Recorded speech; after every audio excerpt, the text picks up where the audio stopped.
Dios te bendiga, amado hermano. Se nos hizo un poquito difícil transmitir en este programa. Nos estaban saliendo como unas promociones que nos querían hacer y no nos permitían entrar a ustedes en vivo.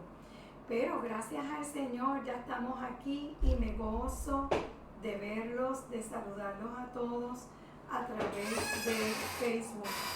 Doy gracias al Señor porque estamos en su presencia, gloria a Jesús, el hermano Ronald a través del teléfono con mi esposo Pablo, que ahí sintieron la silla moviéndose arriba y abajo, y yo aquí sentada al lado de mío está Togo también.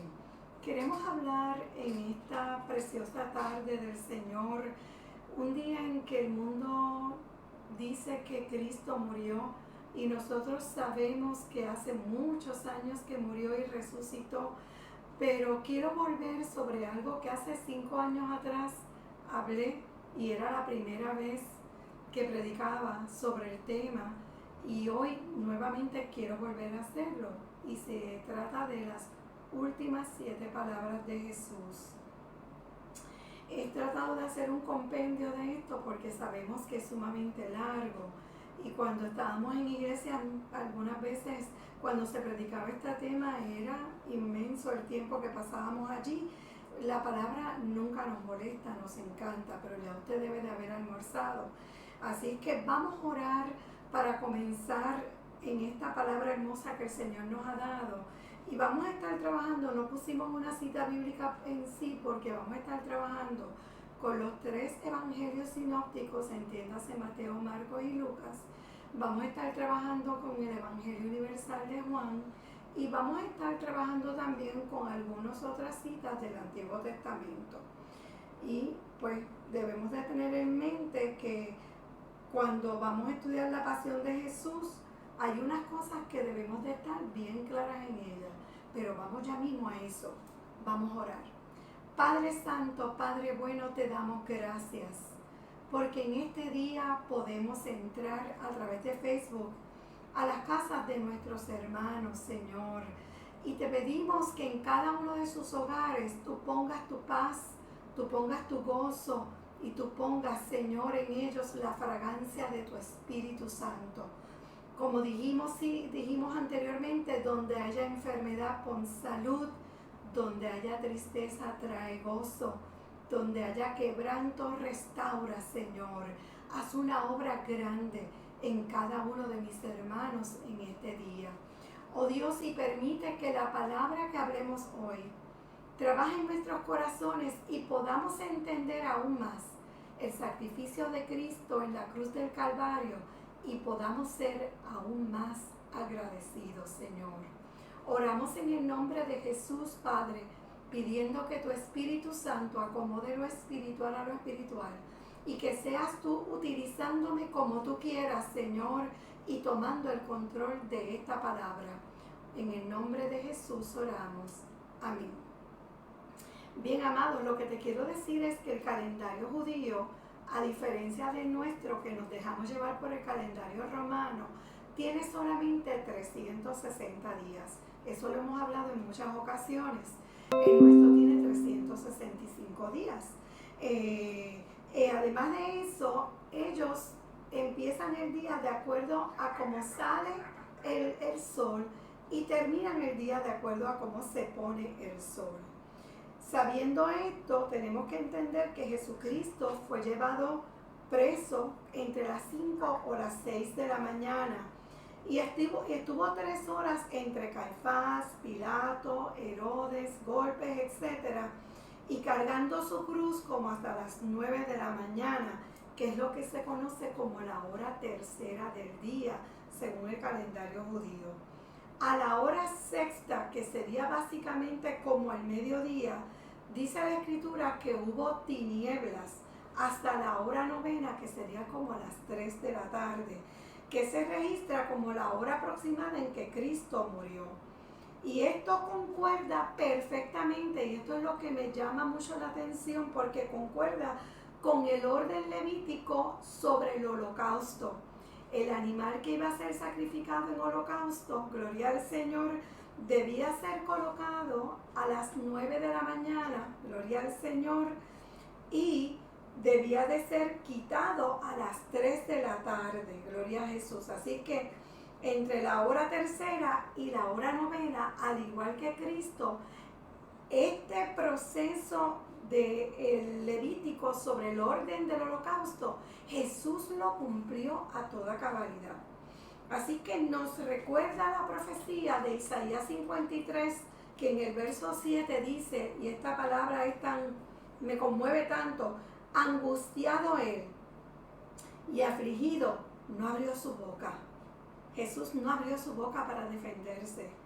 Como cordero fue llevado al matadero, y como oveja delante de sus trasquiladores. Enmudeció, no abrió su boca. Y Juan dijo de Jesús cuando llegó a él, en Juan 1:29 se registra esta escritura. El siguiente día vio Juan que venía a él y dijo: he aquí el Cordero de Dios que quita el pecado del mundo. Maravillosa palabra de Dios. Y cuando nosotros vamos al Antiguo Testamento, nos encontramos en Génesis 22:8 y vemos que Abraham e Isaac están en esta cuestión de ir al sacrificio, y Isaac no sabía que el sacrificio era él. Sin embargo, Abraham en fe le dice: Dios se proveerá de cordero para el holocausto, hijo mío. Así es que ese cordero perfecto era Jesús. En Juan 19:7 dice: y él, hablando de Cristo, cargando su cruz, salió al lugar llamado de la calavera, y en hebreo Gólgota.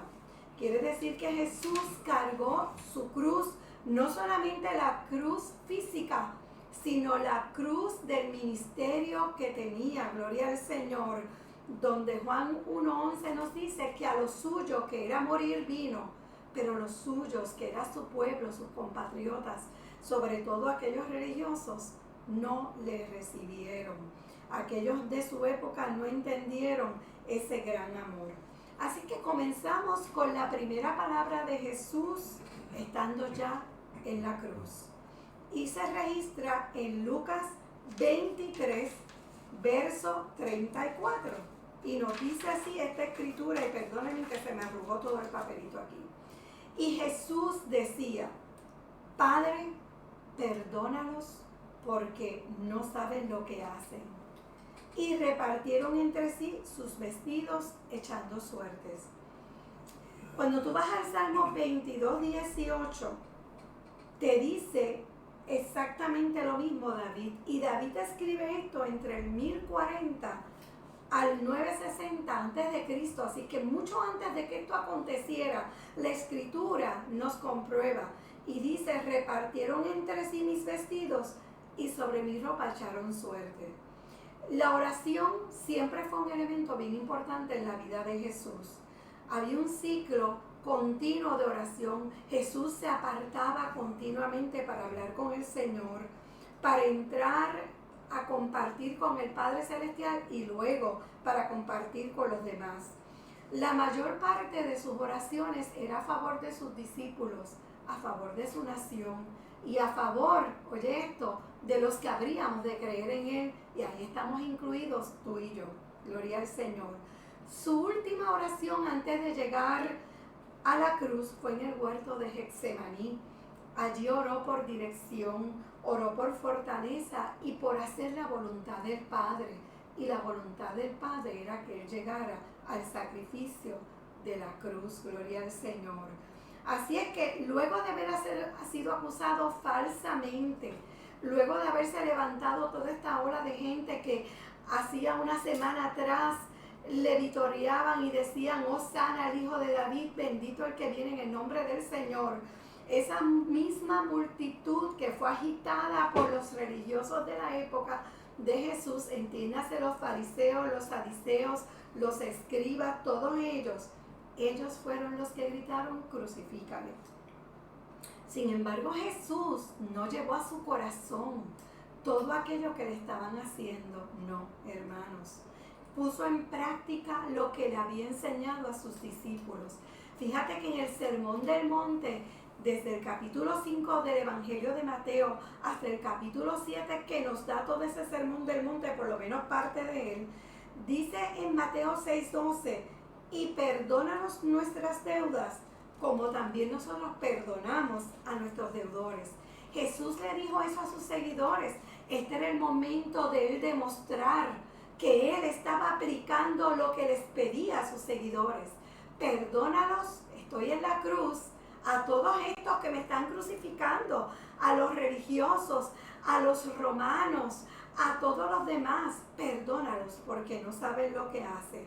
Fíjate que cuando Pedro le pregunta en un momento dado, ¿cuántas veces perdonaré a mi hermano que peca contra mí? No es que yo peque contra él, es que él peca contra mí. Esto se registra en Mateo 18, 21 y 22. Y él mismo trata de contestar y dice, hasta 7. Pues yo creo que 7 es un número más o menos cómodo, Señor. Y Jesús le dijo, no hasta 7, sino hasta 70 veces 7. O sea, 7 en una 70 exponencia. Gloria a Jesús. En la última cena, Jesús le explicó su crucifixión a los discípulos y le explicó que él iba a morir. Y fíjate que en Mateo 26, 27 y 28 dice, y habiendo dado gracias, les dio diciendo, bebed de ella todos, porque esto es mi sangre del nuevo pacto, que por muchos es derramada para remisión de los pecados. De manera que Jesús estaba perdonándonos nuestros pecados a través de la muerte de cruz y de la sangre derramada, porque sabemos que sin derramamiento de sangre no hay perdón de pecados. Tú y yo debíamos de morir. La palabra dice que Él llevó en sí nuestros pecados para que tú y yo no muriéramos espiritualmente, gloria al Señor, sino que tuviéramos vida. Es así que el más elevado de su sufrimiento apela a su divino amor y ora para que Dios perdone a aquellos que le estaban injuriando, gloria a Jesús. Bendito es el Señor, cuán grande es el amor de Dios. Padre, perdónalos porque no saben lo que hacen. La segunda palabra de Jesús la puedes buscar en Lucas 23, 43 y dice, entonces Jesús le dijo, de cierto te digo que hoy estarás conmigo en el paraíso. Si yo voy a Isaías 53, 12, e Isaías se escribe en el 760 aproximadamente antes de Cristo, hay una profecía que dice así, Isaías 53, 12. Por lo tanto, yo le daré parte con los grandes, se está hablando de este Mesías maravilloso, y con los fuertes repartirá despojos, por cuanto derramó su vida hasta la muerte. Pero fíjate cómo dice, y fue contado con los pecadores, habiendo él llevado el pecado de muchos y orado por los transgresores. La segunda palabra nos habla también de perdón, esta vez de forma individual. Aquí en la primera palabra había un perdón colectivo por toda la humanidad, porque de tal manera amó Dios al mundo, que dio a su Hijo unigénito, para que todo aquel que en él cree no se pierda, mas tenga vida eterna. Pero en esta segunda palabra vemos que va a un nivel íntimo, a un nivel individual. Está hablando con un criminal, con un ladrón. Y no le quepa duda que era un ladrón y era un criminal, porque en la cruz se ponían los peores criminales. Y tengo que entender también, y usted también lo debe entender, que ambos eran judíos, no eran romanos, porque la muerte de cruz no se le daba a los romanos. La Escritura dice que era una maldición morir en una cruz, lo dice la Escritura en varios lugares, específicamente en Gálatas y en Deuteronomio se habla de esto. Así es que imagínense si los romanos tenían un privilegio que Pablo, siendo romano, en un momento dado apela a su posición como ciudadanos romanos para evitar ciertas cosas. Así que todos los hombres que estaban en la cruz, porque eran dos, eran judíos ambos. Gloria al Señor. Y estaban allí los dos. Sin embargo, nos dice que ambos en un momento dado estaban criticando a Jesús. ¿Dónde dice eso? Pues en Marcos 15:32 dice: los que estaban crucificados con él le injuriaban. Ambos estaban injuriando a Jesús. Ambos estaban diciéndole cosas negativas a Cristo, al igual que todos los demás.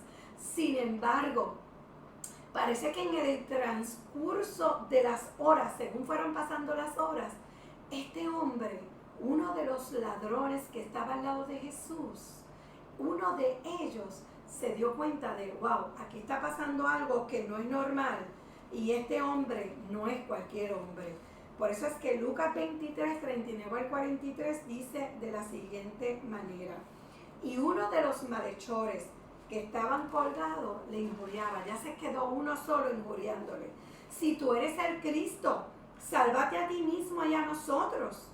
Respondiendo el otro, le reprendió: ya aquí no te voy a injuriar, aquí voy a reprender a este que no se ha dado cuenta de quién tú eres, diciendo: ¿ni aún temes tú a Dios estando en la misma condenación? O sea, no tienes temor de Dios estando aquí. Gloria al Señor. Y mira cómo le dice: nosotros a la verdad justamente padecemos, porque recibimos lo que merecieron nuestros hechos, mas este ningún mal hizo. O sea, nosotros tenemos el pago de lo que hemos hecho, pero este no ha hecho ningún mal. Y dijo a Jesús: acuérdate de mí cuando vengas en tu reino. Entonces Jesús le dijo, hermanos, que esto es lo más maravilloso: no se pudo bautizar, no pudo seguir a Jesús, sencillamente le dijo: hoy estarás conmigo en el paraíso. En esta escena de la cruz, yo veo tres hombres totalmente diferentes. Uno que muere en su pecado, teniendo la verdad a su lado. Otro que muere siendo libertado del pecado. Y un tercer hombre que es Jesús, que muere por los pecados de toda la humanidad. Amén. Así que Jesús hizo de forma colectiva el perdón para todos, pero de forma individual trajo a este hombre la salvación individual a él y trató con él individualmente aún desde la cruz. Y quiero resaltar algo que me llama mucho la atención. Este hombre creyó en Jesús en el peor momento de su ministerio. Jesús no estaba haciendo milagros, ni sanando enfermos, ni echando fuera demonios. Tampoco estaba resucitando muertos. Él no estaba viendo las grandes maravillas de Jesús. Es posible que hubiera escuchado de Jesús, pero allí en la cruz estaba viendo un hombre débil, un hombre que estaba agonizando al igual que ellos. Sin embargo, tuvo una luz espiritual, tuvo aquella revelación que llegó a su vida al igual que debió de haber llegado al otro, pero él tuvo la sensibilidad de poder escoger la salvación y no la perdición eterna. Y fíjate cómo este hombre puede ver a Jesús de muchas maneras. Primero, como el Salvador. Segundo, como el Cristo. Tercero, como el Mesías. Cuarto, como el ungido. Y como aquel que venía a reinar, porque le dice: acuérdate de mí cuando vengas. Tú vas a venir. Ahora estás muriendo aquí, pero tú vas a venir. Lo que los discípulos no habían podido comprender, que él iba a resucitar y que iba a establecer su reino, este hombre, aleluya, lo había entendido. Acuérdate de mí cuando vengas en tu reino. Gloria al Señor, está hablando del futuro. Este hombre entendió que Jesús era el Cristo que había de establecer el reino que ellos esperaban. Qué visión espiritual le dio Dios a este hombre, aleluya. Y qué conversión tan contundente la de este ladrón. Gloria al Señor, que dejó de ser un ladrón para convertirse en un hijo de Dios. Me encanta esa conversión de ese ladrón en la cruz. La tercera palabra que vemos, gloria a Jesús, la vamos a buscar en el Evangelio Universal de Juan y está en el capítulo 19, en los versos 26 y 27. Cuando vio Jesús a su madre, gloria al Señor, y al discípulo a quien él amaba, entiéndase el mismo Juan, que estaba presente, de los discípulos del Señor, el único que estaba frente a la cruz era Juan, gloria al Señor, dijo a su madre: mujer, he ahí tu hijo. Después dijo al discípulo: he ahí tu madre. Y desde aquella hora el discípulo la recibió en su casa. Jesús fue crucificado en un lugar llamado La Calavera. Por lo general se sugiere que el sitio corresponde a un lugar convencional y habitual donde se llevaban a cabo todas las crucifixiones o todas las ejecuciones. Y es posible que se asemejara el lugar a una calavera humana, no sabemos, hermanos. Estaba ubicado cerca de Jerusalén, pero no dentro de la ciudad, sino en las afueras de la ciudad, cerca del camino, para que las personas que transitaban hacia Jerusalén o salían de Jerusalén pudieran ver a aquellos que eran crucificados y pudieran mover su cabeza, menear su cabeza en menosprecio a aquellos que eran crucificados. La cruz no se levantaba demasiado alto, se levantaba de unas 7 a 8 pies de altura. Así que María debía de estar más o menos, si estaba más abajo, a unos 10 pies de Jesús. Por lo tanto, Jesús estaba en una posición de poder ver a María, a las mujeres que estaban allí llorando, gloria al Señor, y de poder ver a Juan, gloria a Jesús. Como cualquier otra madre, hermanos, María estaba compungida.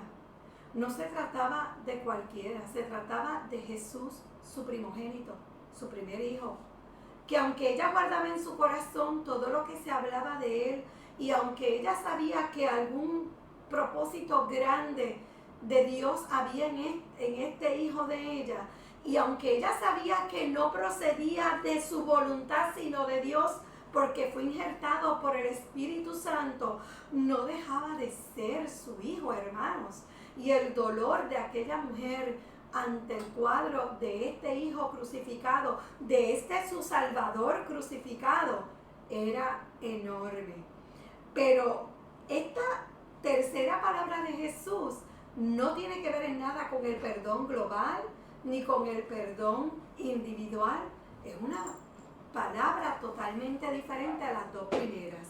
En esta palabra que Él nos trae, nos dice, hermanos, aleluya, que Él se está preocupando por su mamá, gloria a Jesús, que dejaba, que ya no era su madre, porque había sido su madre físicamente mientras era un hombre aquí en la tierra, sino que era aquella mujer que había sido el vaso escogido por Dios. Pero de igual forma, Jesús, como buen hijo, se preocupaba por el bienestar de esta mujer. Se asume que ya José había muerto, por lo tanto María estaba viuda. Gloria al Señor. Y Juan 7:5 nos registra que los demás hijos de María, los hermanos de Jesús, no creían en él.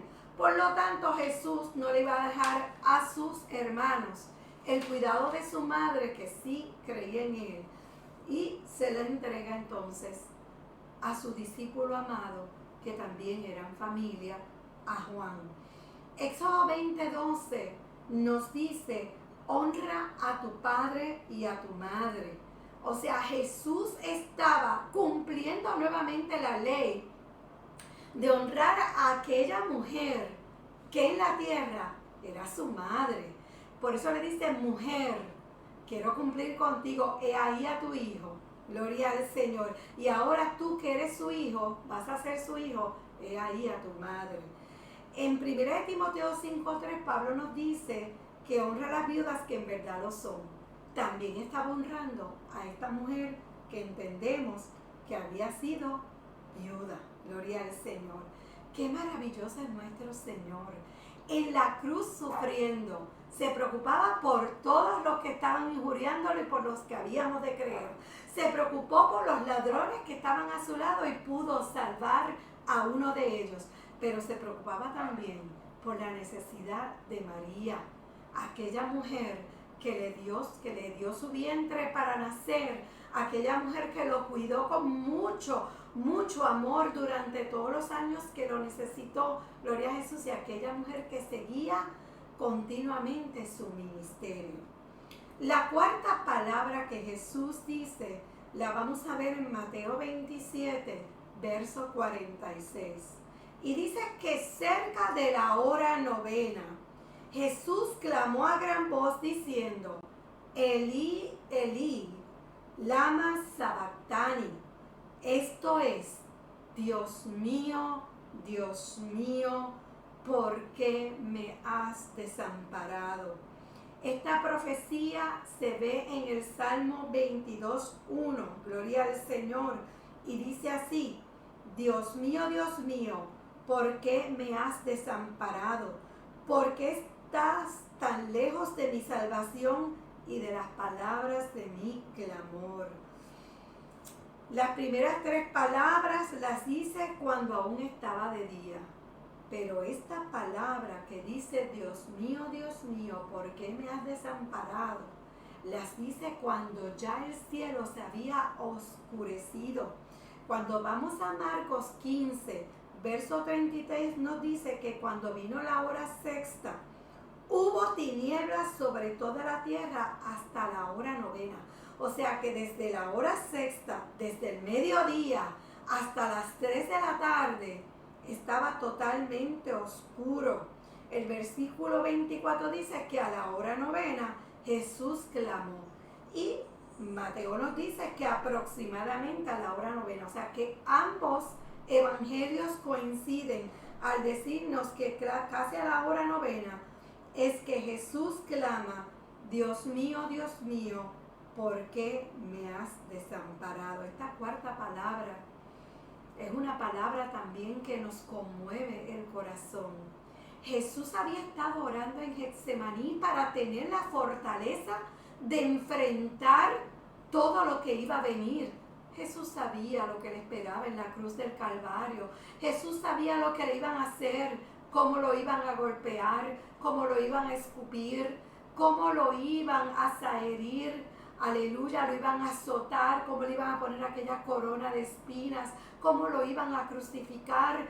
Y había estado en Getsemaní preparándose para eso. Y hasta este momento había podido hacerlo con una firmeza tremenda. Pero hermanos, para lo que Jesús no estaba preparado, era para sentir la falta de la presencia de Dios. El Padre lo había abandonado. Gloria al Señor. No hay peor angustia, hermanos, para cualquier ser humano que dejar de sentir la presencia de Dios. Hermanos, no importa cómo te encuentres ahora. Si estás escarbando la tierra, como decimos, y estás gateando y sientes que has perdido la fuerza para buscar a Dios, agárrate de la presencia del Señor, porque no hay peor cosa que dejar de sentir la presencia de Dios. Cuando yo conocí a Cristo, cuando empecé a experimentar con el Evangelio, recuerdo que empecé a buscar de Dios y me alejé nuevamente.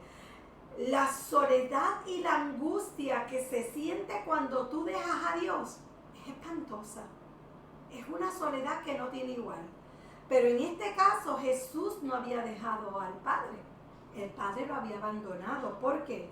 Porque sencillamente el pecado que llevaba sobre sí era tan y tan vergonzoso y tan grande. Y nosotros predicamos de la santidad de Dios. Aquella santidad de Dios no le permitía a él mirar, gloria a Jesús, lo que estaba pasando con Cristo en la cruz del Calvario. Por lo tanto, Jesús estaba contendiendo con el dolor de su cuerpo y ahora está contendiendo con la falta de la presencia del Padre Celestial. Gloria a Jesús. Dice Marcos 15, 29 al 32, y los que pasaban le injuriaban meneando la cabeza y diciendo, va, Tú que derribas el templo de Dios y en 3 días lo reedificas, sálvate a ti mismo y desciende de la cruz. Así que además de todo eso, se añade la oscuridad y la tristeza de perder a su padre. Dios mío, ¿por qué me has desamparado? Muchos lo bromearon y dijeron, está llamando a Eli. Gloria al Señor. Así es que, hermanos, qué tristeza de sentirse solo. Hebreos 12:3, la parte A de ese verso dice, considerad aquel que sufrió tal contradicción de pecadores contra sí mismo. O sea, Jesús sufrió una contradicción de pecadores sobre sí tan grande que tuvo que decir, Dios mío, ¿por qué me has desamparado? Gloria a Jesús.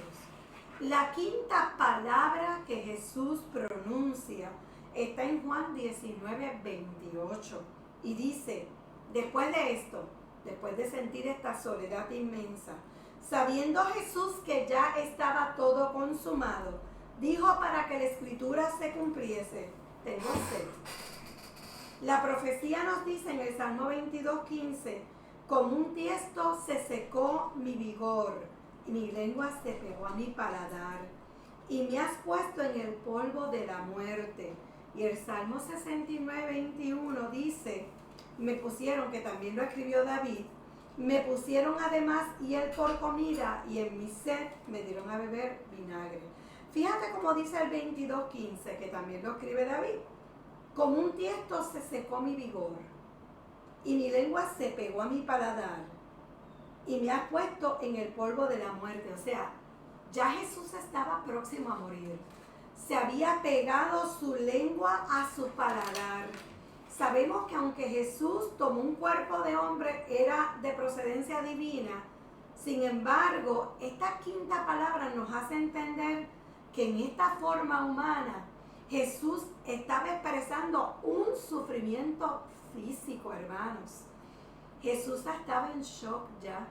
Había perdido por las heridas que se le habían infligido en su piel, había sido brutalmente surcada con el látigo, rasgada por las espinas y los clavos, y estaba perdiendo toda su sangre, hermanos, y no había tomado nada. Por lo tanto, estaba deshidratándose totalmente, o estaba ya deshidratado.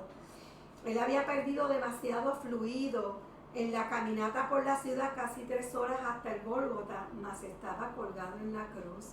Gloria al Señor, lo cual había sido sumamente difícil. Muchos estudiosos bíblicos creen que la deshidratación es lo que hace, no me salió la palabra, la deshidratación es lo que hacía que los que eran crucificados murieran, más que ninguna otra cosa. Y era una muerte bien dura, hermanos, bien dolorosa, bien horrible. Gloria a Jesús. Y no solamente eso, era una muerte bien lenta. El cuerpo se seca privado de su más esencial ingrediente, que es el agua. Nosotros no podemos vivir sin agua.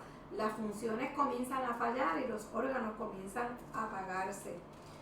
Así que nosotros podemos vivir sin muchas cosas. Podemos estar sin comer muchos días, pero sin tomar agua no podemos, hermanos. Así que todo esto que pasó, que estamos diciendo, hace que se cumpla la profecía de la palabra. Más de 300 profecías, hermanos. Así que Jesús, habiendo sabido que ya estaba todo consumado, para que se cumpliera aún más la profecía, dice, tengo sed, y le dan a beber vinagre, y se cumple la profecía. La sexta palabra de Jesús está en Juan 19:30 y dice así, cuando Jesús hubo tomado el vinagre, gloria al Señor, dijo, consumado es. Gloria a Jesús. Hace un tiempo atrás, gloria a Jesús, yo había hablado sobre esta palabra, sobre consumado es. Y les dije que consumado es significa, o se escribe en el hebreo, tetelestai. Tetelestai es la palabra que usaban muchas personas del tiempo bíblico en su diario vivir, Los siervos lo usaban para reportarse a sus amos. He terminado la labor que me asignaste. Tetelestai era lo que le decían. También se compara con la oración de Jesús, que él hace en Juan 17:4, cuando le dice al Padre: yo te he glorificado en la tierra, he acabado la obra que me diste que hiciese. Recuerden que en el capítulo 17 de Juan son las últimas palabras que Jesús recoge en este intensivo seminario que les da a los discípulos antes de ser sacrificado. Y cuando está hablando con su Padre le dice: yo te he glorificado en la tierra, he acabado la obra que me diste que hiciese. O sea, ya yo he terminado con esto, ya he preparado los discípulos, gloria a Jesús, tetelestai, ya tengo la gente que va a seguir la labor, ya he terminado todas las cosas que me diste, ya completé mi labor en la tierra, gloria a Jesús. Y ahora está cumpliendo con la profecía. En Génesis 3:15 nos decía, o nos dice, o se anunció, que de la simiente de la mujer nacería uno que le daría la herida mortal en la cabeza a Satanás. Esta profecía se estaba cumpliendo, gloria a Jesús. Jesús estaba aplastándole la cabeza a Satanás. Había terminado, había consumado la obra, ya estaba próximo a morir. El trabajo ha estado hecho, Señor, ya he hecho todo lo que mandaste hacer. Más educado dice de la siguiente forma: la canción se había cantado. ¿Sabe que se cantaba una canción cuando tomaban la cena? La sangre se había derramado. El sacrificio se había hecho. Oh, gloria a Dios, hermanos. Qué tremenda victoria. Muchos ven en la cruz un hombre desgajado, maltratado, moribundo o muerto ya. Y nosotros vemos en la cruz la victoria más grande. El libro de Romanos dice que las riquezas de la justicia de Dios en Cristo ya han sido depositadas a nuestra cuenta. O sea, el Señor pasó a nuestra cuenta la justicia de Cristo para que nosotros seamos libres. Jesús ofreció el sacrificio perfecto que también se utilizaba cuando los sacerdotes hacían el sacrificio. Decían tetelestai, este sacrificio está completo, este sacrificio es bueno, este sacrificio está bien. Así que en ese momento el precio había sido totalmente pagado. Y creo que en este punto la relación con el Padre ya había sido restaurada.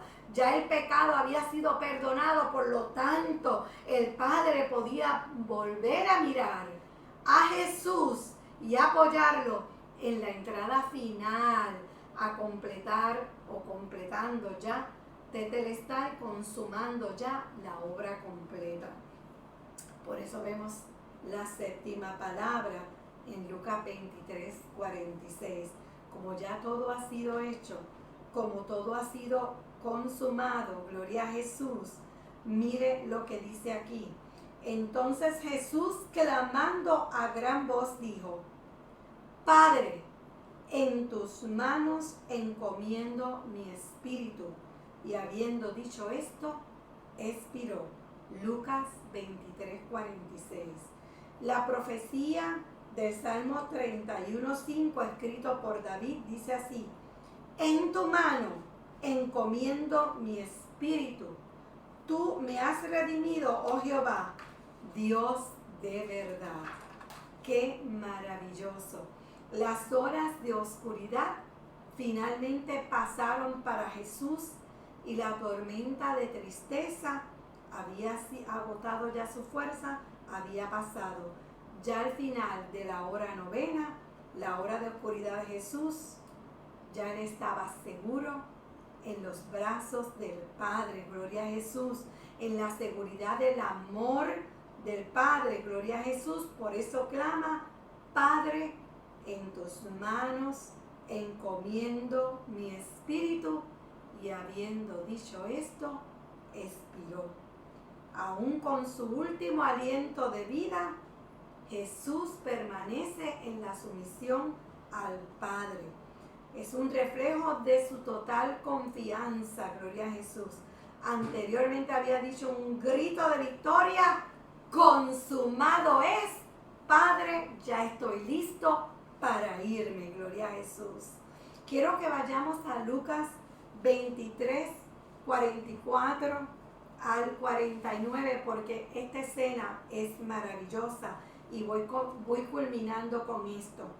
Lucas 23, 44 al 49 dice: cuando era como la hora sexta, hubo tinieblas sobre toda la tierra, hasta la hora novena. Y el sol se oscureció y el velo del templo se rasgó por la mitad. Gloria a Jesús. Sabemos que se rasgó de arriba abajo, dando a entender que la salvación venía del cielo. Gloria a Jesús. Ya no era necesario ese velo. Ya podíamos entrar libremente al lugar santísimo. Ya no había necesidad de sacrificios por el pecado. Ya Cristo había hecho el sacrificio completo. Tetelestai, consumado había sido. Gloria a Jesús, el sacrificio. Gloria al Señor. El verso 46 dice: entonces Jesús, clamando a gran voz, dijo: Padre, en tus manos encomiendo mi espíritu. Y habiendo dicho esto, expiró. Pero oye bien, cuando el centurión vio lo que había acontecido, dio gloria a Dios, aún en su muerte sigue tocando vidas, diciendo: verdaderamente este hombre era justo. Y toda la multitud de los que estaban presentes en este espectáculo, porque era un espectáculo, viendo lo que había acontecido, se volvían golpeándose el pecho. Gloria a Jesús. Pero todos sus conocidos y las mujeres que le habían seguido desde Galilea estaban lejos mirando estas cosas. Así es que, hermanos, el resumen de las 7 palabras de Jesús: la primera, que nos habla de perdón, perdónalos porque no saben lo que hacen. La segunda, que habla de salvación individual: hoy estarás conmigo en el paraíso. La tercera, que nos habla del afecto, del amor por nuestra familia: mujer, he ahí tu hijo, hijo, he ahí tu madre. La cuarta, que nos habla de la angustia, de la separación de Dios: Dios mío, ¿por qué me has desamparado? La quinta, que nos habla del sufrimiento físico de Cristo en la cruz: tengo sed. Gloria al Señor. La sexta, que nos habla de la victoria contundente: consumado es. Y la séptima y última palabra, que nos habla de la completa entrega y contentamiento en las manos del Padre: en tus manos encomiendo mi espíritu. Él lo hizo por amor a ti y por amor a mí. Gloria a Jesús. En una parte, en Mateo 27, 22, Pilato le pregunta a aquellos que injuriaban a Jesús: ¿y qué haré de Jesús llamado el Cristo? Y ellos le dijeron: crucifícale. Pero Pilato tampoco hizo nada con Jesús llamado el Cristo. Sencillamente lo entregó, a pesar de que su esposa había soñado. Y en el capítulo mismo 27, en el verso 19, dice: no tengas nada que ver con ese justo, porque he tenido muchos sueños con él. Gloria a Jesús. ¿Qué pasó con Pilato? No sabemos. Gloria al Señor. La historia no nos dice qué pasó con él. Hay una tradición que no es histórica, que dice que se suicidó, pero eso no es histórico. Gloria al Señor. La historia no nos dice nada de él. Pero tuvo la luz y tuvo la verdad a su lado y no la conquistó. Así que si tú no conoces al Señor y estás escuchando este mensaje de las 7 palabras de Jesús, Jesús ya no está muerto. Al entregar el Espíritu, aleluya, estuvo, como dice la Escritura, 3 días en el vientre del sepulcro, pero estaba vivo. Gloria a Jesús, aleluya. Resucitó al 3er día para comprarnos una salvación grande. En la cruz, con su sangre, nos redimió de nuestros pecados, y con su resurrección nos justificó delante del Padre. Así es que nos dio una salvación completa, por la cual tú y yo no tenemos que hacer nada. Jesús ya pagó el precio. Gloria a Jesús. Ni tú ni yo tenemos que hacer nada, solamente tenemos que creer en Jesús. Yo te invito para que tú le des tu corazón a Cristo. Fíjate que lo más importante es que tú reconozcas, aleluya, que Él derramó su sangre en la cruz. En el tiempo de Cristo, nadie se atrevería a haber caminado con un collar que tuviera una cruz, porque era un símbolo que significaba muerte, que significaba maldición. Nosotros ahora muchas veces tenemos cruces sabiendo que aquella cruz nos dio vida, que aquella sangre derramada, porque no es la cruz, es la sangre del Cordero perfecto de Dios, derramada en aquella cruz, nos ha limpiado de nuestros pecados. Esta mañana cuando lloraba yo le daba gracias al Señor por el sacrificio de la cruz del Calvario, por la sangre derramada que fluye y que es más poderosa, hermanos, que cualquier jabón de lavadores. Gloria al Señor para limpiar tu pecado, mi pecado y el pecado de todo aquel que en Él cree. Así es que recibe hoy a Jesús en tu corazón. Y hermano, agradezcamos al Señor su grande amor. Cuando leemos todo lo que Jesús padeció por amor a nosotros, debe de haber una gran gratitud en nuestros corazones por todo lo que hizo a favor de la humanidad. Gloria a Jesús, cómo se humilló a sí mismo, haciéndose obediente hasta la muerte y muerte de cruz. Que Dios te bendiga, hermano. Oramos. Padre Santo, en esta hora, si alguna vida que no te conoce está escuchando este mensaje, ha escuchado este mensaje, yo te pido que puedas recibirte en su corazón. Señor, yo oro para que esta persona diga: Jesús, reconozco que tu sangre limpia de pecados y yo soy un pecador. Me arrepiento de mis pecados. Lávame con tu sangre preciosa. Límpiame, Señor. Te invito para que vengas a morar a mi corazón y que me llenes de tu presencia y escribe mi nombre en el libro de la vida. Si lo has creído, ha sido hecho. Y contigo, hermano, vamos a orar dando gracias. Padre, yo te doy gracias por esta palabra. Bendice a mis hermanos en esta hora. Llénanos de tu presencia. Hemos hecho un compendio rápido de estas 7 palabras pronunciadas por Cristo en la cruz del Calvario. Pero te damos gracias, Señor, porque tú resucitaste y nos has enviado el Consolador, el Espíritu Santo, que habita con nosotros. Permite que cada día nosotros seamos agradecidos de todo lo que tú has hecho por nosotros y que podamos adorarte. Y me voy a copiar de Delia, que trajo una exhortación preciosa el jueves. Me gocé muchísimo, Delia, con esa exhortación. Y dice así este corito: yo sé que fue la sangre, yo sé que fue la sangre la que me redimió a mí. Yo ciega fui, mas por la sangre vi, por ella redimida fui. Si tú lo crees, si yo lo creo, adoremos al Señor. Dios te bendiga, amado hermano, y nos vemos el domingo como a las 11:30 de la mañana nuevamente en la predicación del domingo. Dios te guarde.